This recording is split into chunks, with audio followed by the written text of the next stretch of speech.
and let me pull up a screenshot that we have for the question. So yesterday we addressed the BloodHound component of this question, which was about taking the trend direction information from the swing trend indicator, right? So you can see the swing trend indicator is drawing the zigzag lines on the chart here, right? And you can see it on my chart here.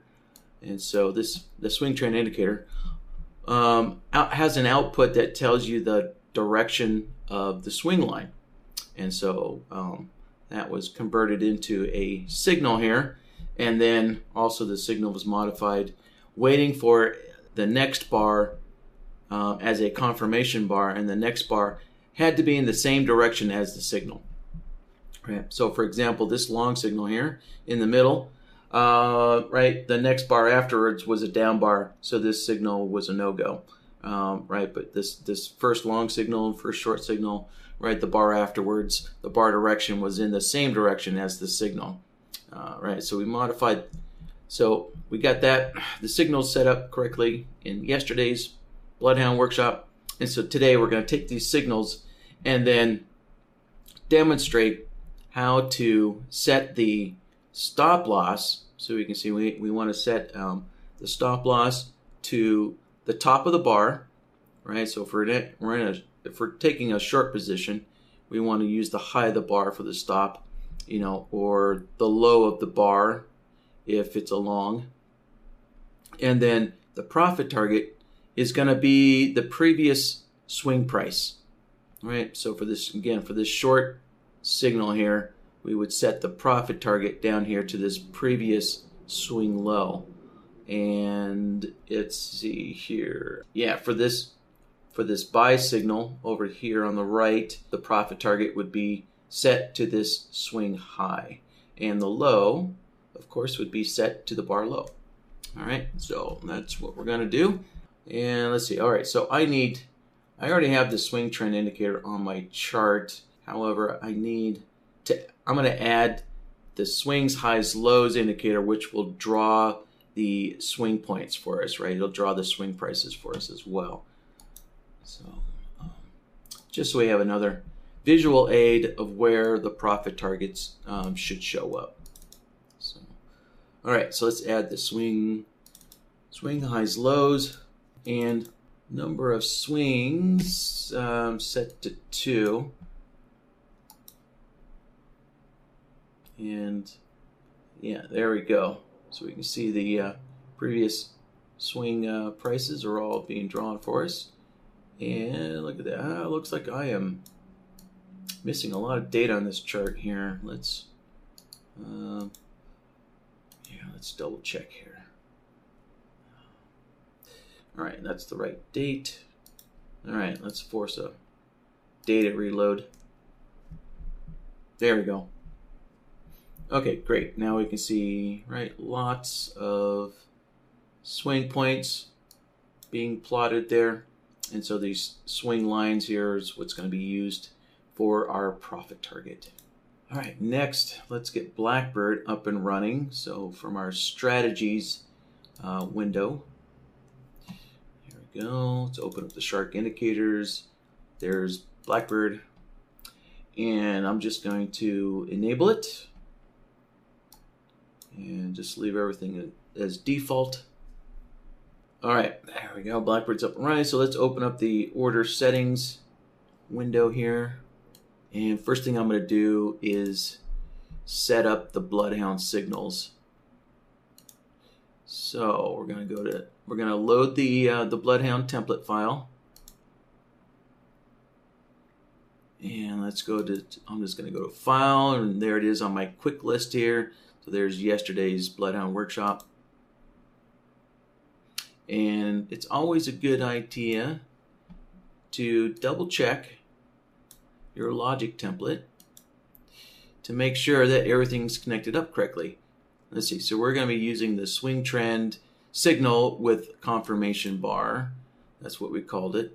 Yeah, so it's a good idea just to make sure everything looks like it's connected up correctly because with BloodHound you might have been doing some testing and maybe you had forgotten and left it connected like this or something like that. So yeah, you just want to make sure that the result node is connected up to the right spot, and make sure something else wasn't disconnected or whatnot. So just good practice. All right, so click OK. Let's see. All right, so for the entry signals, let's select the swing trend signal with the confirmation bar. There we go. So there's our entry signals. So this system didn't have any exit signals, so we're just going to leave the exit signals alone. All right, so there we go. So we have the trade signals plugged in, and next let's set up the orders here. So we're just using a market entry for this, and the profit target, we're going to set that to the swings, highs, lows indicator. All right, so I'm going to go ahead and set it to the swing, high, low right there. It's right there on my quick list, and let's just double check the settings.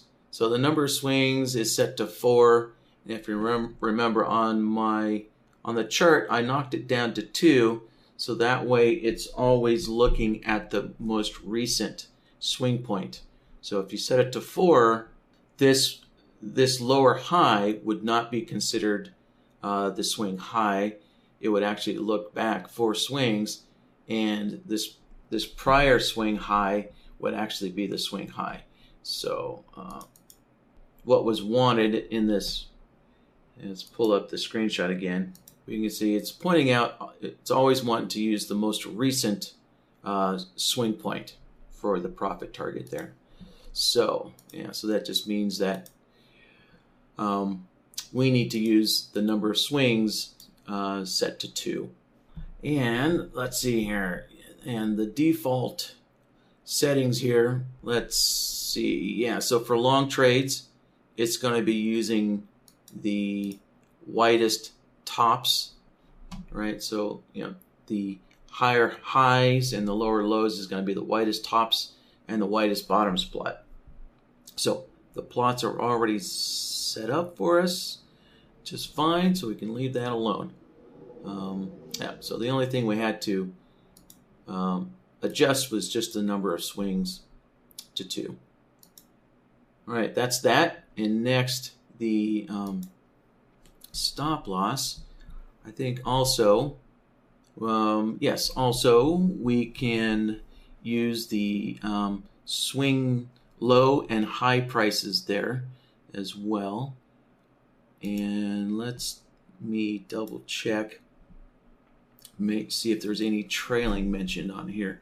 Stops. No, there's no mention of any trailing with the stop loss. All right, so if you did, so let me delete the stop loss here again. So if we did wanted some trailing here, so we can see this first option here on the quick list is a fixed stop loss, but if you wanted trailing, there is a previous bar low high trailing one as well. So you can easily select whichever one you want here, but we'll just leave it as the question was asked, like so. And that's that. Pretty straightforward. So let me save this to a file, and then we'll give it a test run. All right, there's some kind of a name there for us. Let's see. All right, so everything's, let's see, we have this saved, and let's see, oh yeah, we need to reload the chart. You'll notice the little message down here telling us to reload the chart so that BloodHound can be displayed. The BloodHound signals can be displayed here. So let's just do a reload.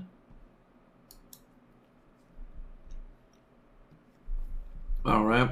And if you see your chart gets squished like this sometimes, it just means that BloodHound was placed on the price panel for some reason. Sometimes it is, sometimes it's not.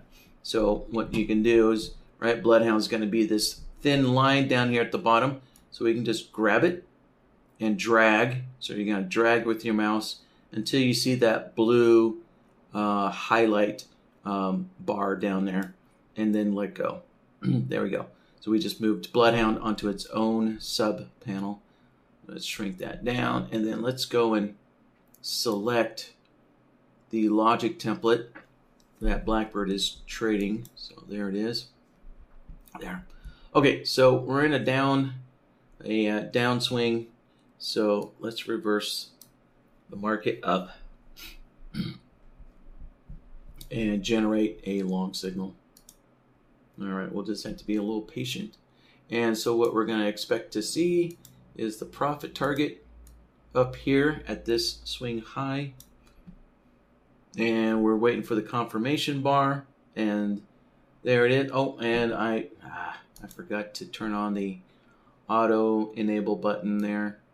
All right. We'll have to give this a shot again. All right, I'll just wait. I'll just let the market move up a little bit. All right, now let's move the market down, and we'll generate a short signal. All right, so now this time, since we're generating a short signal, we expect to see the profit target down here at this swing low.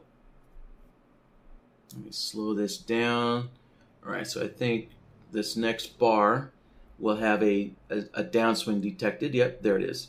So there's the downswing is detected. And so now we just need the confirmation bar, and we'll get a signal. And there we go. There's our signal, and perfect. We can see our profit target is sitting right there. And oh, you know what? Look, I did look at the stop loss here. I used the wrong quick list there.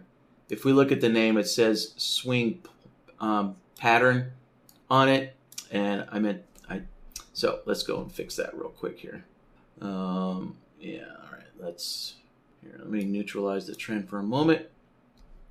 And yes, so we can see I actually selected the wrong stop loss from the quick list. So let's just delete that stop loss and then go in here, and we want previous bar high low. Sorry, yeah, not the swing low high, but the previous bar low high. There we go. That's what we wanted. Okay, and let's save that. Back to the file. Okay, and let's see here. Let's close this out, and let's reverse the trend direction, and we'll generate a long signal. So we'll have our profit target be placed up here at the swing high.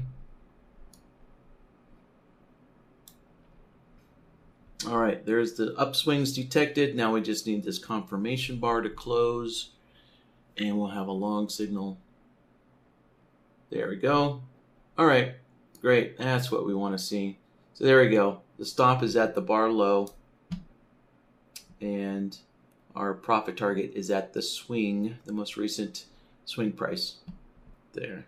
So, all right. Well, that pretty much does it. It was a pretty simple one there. David's asking, why did I use 2 swings? You mean the setting 2 swings? 1 swing. Okay, yeah, number of swings. Why is it 2? Because what was wanted. Let's pull up the question here. So what was wanted was let's see here, profit targets. For longs, we want the previous swing high, and for shorts, we want the previous swing low. So if you set the number of swings higher than 2, then you may not get the previous one, right? You're going to get the highest and the lowest of the last 4 swings. So you won't get the previous one. You're going to get the highest high of the last 2 swing highs. So the number of swings literally counts the number of swings, right? So if you say 4, then we're going to go 1, 2, 3, 4. So we're going all the way back to this swing. This would be the 4th swing back. and it's going to look at the swing highs and go, which one's higher? Well, this furthest one back would be the highest one, so it'll be the highest swing high out of the last four, and so this swing high would be used, not the previous one. All right, so the greater the number of swings, the further back on the chart the indicator looks to find the highest of the swing highs and the lowest of the swing lows. So if you want the previous one, always want the previous one, then you just set your number of swings to 2. So.